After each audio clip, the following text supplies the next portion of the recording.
नमस्कार, capital TV का खास शो राहुल का अग्निपथ देख रहे हैं आप। मैं हूं आपके साथ पूजा। राहुल गांधी ने लोकसभा में चुनाव सुधार पर 28 मिनट की स्पीच दी और कहा कि आरएसएस और बीजेपी देश की संस्थानों पर कब्जा कर रही है। इनमें चुनाव आयोग, ED, CBI, IB, income tax department शामिल है। राहुल गांधी ने यह भी कहा कि इससे साफ है कि बीजेपी चुनाव आयोग को कंट्रोल कर रही है। राहुल गांधी ने आगे ईवीएम दिखाने की डिमांड भी की। उन्होंने ये भी कहा था कि सीसीटीवी फुटेज 45 दिन सुरक्षित रखने का नियम भी बदला जाना चाहिए। अब राहुल गांधी कुछ संसद में बोले, बवाल ना हो ऐसा कैसे हो सकता है। संसद में भाषण देकर राहुल गांधी खुद फंस गए हैं। साथ ही आज चुनाव सुधार पर चर्चा की शुरुआत केसी वेणुगोपाल ने की। उन्होंने अपने भाषण में चुनाव आयोग को कटघरे में खड़ा किया और प्रधानमंत्री मोदी के चुनावी जनसभाओं में मंगल सूत्र वाले बयान का भी जिक्र किया। हालांकि वेणुगोपाल के भाषण पर भी बवाल हुआ। वेणुगोपाल के भाषण को डिलीट करने की मांग उठी, पर सबसे ज्यादा बवाल राहुल गांधी के विदेश दौरे को लेकर शुरू हो गया है। दरअसल खबर यह है कि राहुल गांधी 15 से 20 दिसंबर तक जर्मनी का दौरा करेंगे। अपने दौरे पर राहुल भारतीय प्रवासियों के साथ बातचीत के साथ ही जर्मन सरकार के कुछ मंत्रियों से भी मुलाकात करेंगे। अब संसद के शीतकालीन सत्र को बीच में ही छोड़कर राहुल गांधी के विदेश दौरे पर जाने को लेकर बवाल बढ़ गया है। तो संसद में कैसे फंसे हैं राहुल गांधी, आपको बताएंगे। चर्चा के लिए मेरे साथ स्टूडियो में मौजूद हैं कैपिटल टीवी के एग्जीक्यूटिव एडिटर राजीव जी। सर, आपका बहुत बहुत स्वागत है। धन्यवाद। सर, कल राहुल गांधी ने स्पीच दिया, आज केसी वेणुगोपाल ने बोला, लेकिन चुनावी सुधार पर चर्चा करके कैसे कांग्रेस पार्टी फंस गई है? देखिए, चुनावी सुधार पर चर्चा हो रही है। हाँ। और उसमें राहुल गांधी क्या कर रहे हैं? चुनावी सुधार के अलावा सारी बातें कर रहे हैं। पार्टी के दूसरे नेता क्या कर रहे हैं? चुनाव के सुधार के तरीकों पर एक लाइन इन्होंने नहीं बोला कि कैसे एक पारदर्शी चुनाव होना चाहिए, जिसके लिए सरकार क्या कर सकती है, चुनाव आयोग क्या कर सकता है। ये चुनाव आयोग अपना काम कर रहा है और चुनाव आयोग चूंकि एक इंडिपेंडेंट ऑर्गेनाइजेशन है, संस्था है, इंस्टीट्यूशन है, तो ऐसे में चुनाव आयोग के ऊपर क्या सरकार का दबाव होना चाहिए? अगर सरकार दबाव बना के चुनाव आयोग को अपने तरीके से काम करने से रोकती है तो ये लोकतंत्र के लिए सही नहीं कहा जाएगा। तो यानी कि चुनाव आयोग पर दबाव बनाने के लिए सरकार कोई काम नहीं करेगी, तो फिर आप चुनाव आयोग की चर्चा संसद के अंदर क्यों कर रहे हो? चुनाव आयोग में क्या परिवर्तन हो सकता है, संविधान का जिक्र करो और कहो कि विपक्षी पार्टियों के तरफ से हम चुनावी प्रक्रिया में ये सुधार चाहते हैं। जैसे मनीष तिवारी ने जो बोला, मनीष तिवारी ने कुछ सुझाव रखे और ये सुझाव कांग्रेस के उन लोगों का सुझाव था जो कि राहुल गांधी और कांग्रेस के दूसरे नेताओं के बीच बैलेंस करने की कोशिश करते हैं। मतलब इनका भी एजेंडा होगा और उनके भी तरीके होंगे, इसलिए उन्होंने जो कुछ बातें रखी चुनाव सुधार के लिए, उसके ऊपर ज्यादा हंगामा नहीं हो रहा। उन्होंने अपनी बात कही, कांग्रेस ने अपना सुझाव दिया कि नहीं, चुनाव आयोग में 3 नहीं 5 चुनाव आयुक्त होने चाहिए। कोई बात नहीं है, आगे की प्रक्रिया है, आप ये प्रस्ताव लेकर आए, अगर आपको दिक्कत है प्राइवेट मेंबर बिल लेकर आए, एडमिनिस्ट्रेटिव रिफॉर्म के माध्यम से हो सकता है, क्योंकि पहले तो केवल एक चुनाव आयुक्त होते थे। राजीव गांधी की सरकार में यही चुनाव आयुक्त के साथ हरियाणा चुनाव को लेकर हंगामा हो गया था। राजीव गांधी ने कहा कि नहीं एक साथ नहीं होना चाहिए, कुछ समय का मौका हमें मिलना चाहिए, और उससे जो परेशानियां पैदा हुई तो उस पर अंकुश सरकार लगा नहीं सकती थी। इसीलिए राजीव गांधी की सरकार ने कहा नहीं, अगर अंकुश नहीं लगा सकते तो उसकी संख्या 2 कर दो। अगर एक से फैसला होगा तो फिर कम से कम सरकार के पक्ष में कोई एक तो होगा, अगर हमारे विरोध में भी कोई गया तो। उसके बाद 3 कर दी गई, अपने लोगों को सेट किया गया, और फिर एक जब 2 कर दी गई थी तो मुख्य चुनाव आयुक्त बने, 3 कर दी गई तो एक मुख्य चुनाव आयुक्त और 2 चुनाव आयुक्त होते हैं। इसकी संख्या 5 कर दो, 8 कर दो, 10 कर दो, इससे कोई फर्क नहीं पड़ेगा। लेकिन आपको जो चुनाव सुधार के मुद्दे पर बात करनी चाहिए थे, उसके अलावा आपने पूरे इंस्टीट्यूशन के ऊपर बात कर ली। कैसे संघ दूसरे संस्थानों पर कब्जा करके बैठी हुई है, ये इनका मानना है। किस तरीके से संघ का इंटरफेयर एजुकेशन में हो रहा है, संघ की पृष्ठभूमि क्या रही है, जबकि संघ का कोई प्रतिनिधि संसद के अंदर नहीं है, वो पॉलिटिकल पार्टी नहीं है, ये कल्चरल ऑर्गेनाइजेशन है जो डायरेक्ट तरीके से अपने लेवल पर कि संघ का एक व्यक्ति है जो संघ के माध्यम से लोकसभा चुनाव लड़ा है, यह भारतीय जनता पार्टी की बात है।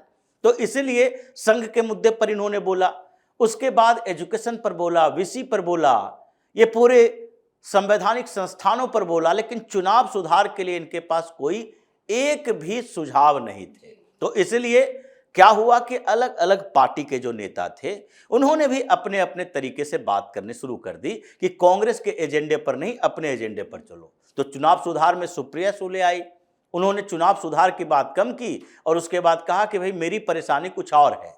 ये चुनावी प्रक्रिया में पॉलिटिकल पार्टी होती है, पॉलिटिकल पार्टी के लिए अगर दल बदल होता है तो दल बदल निरोधक कानून है, एंटी डिफेक्शन लॉ है, और उसमें एंटी डिफेक्शन लॉ को और प्रभावशाली तरीके से किस तरीके से इंप्लीमेंट किया जा सकता है, इस पर चर्चा होनी चाहिए, क्योंकि हम उसके भुक्तभोगी हैं।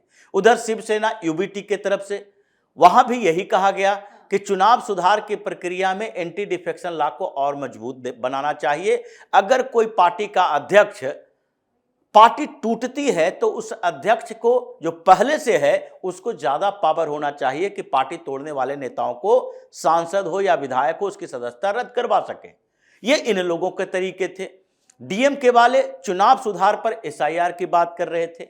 तो इसलिए ये पूरा विपक्ष बिखरा हुआ नजर आया, क्योंकि ममता बनर्जी की पार्टी की समस्या बंगाल में है और बंगाल में चुनाव आयोग और एसआईआर की प्रक्रिया है और कोई रिफॉर्म से मतलब नहीं है।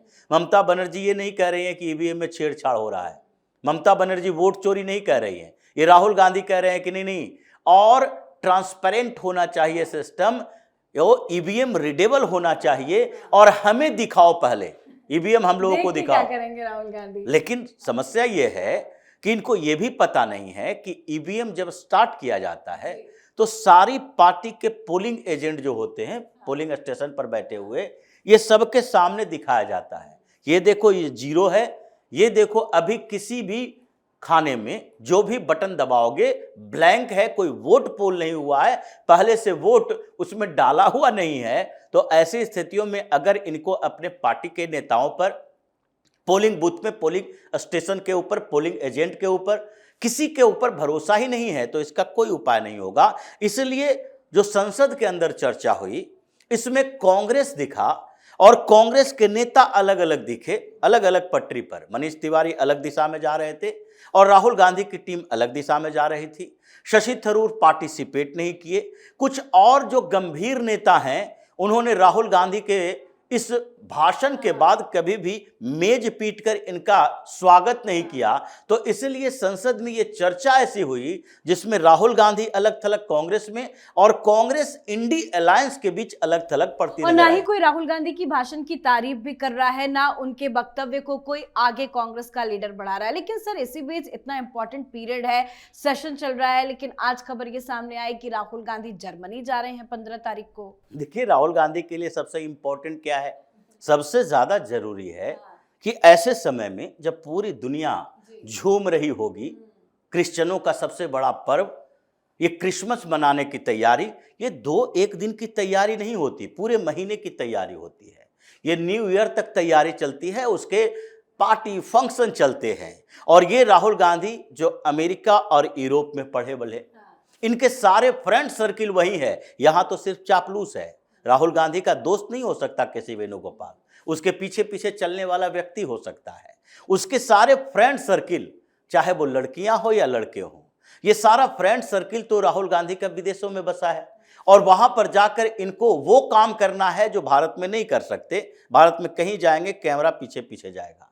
तो इसलिए इनको ऐसे समय में जाना जरूरी है। उसके लिए क्या किया जाता है, पृष्ठभूमि तैयार की जाती है। इंडियन ओवरसीज कांग्रेस उसका प्रोग्राम है और वहां पर कुछ भी कहीं भी जाएंगे, किसी भी देश में जाएंगे तो राहुल गांधी कांग्रेस के नेता हैं।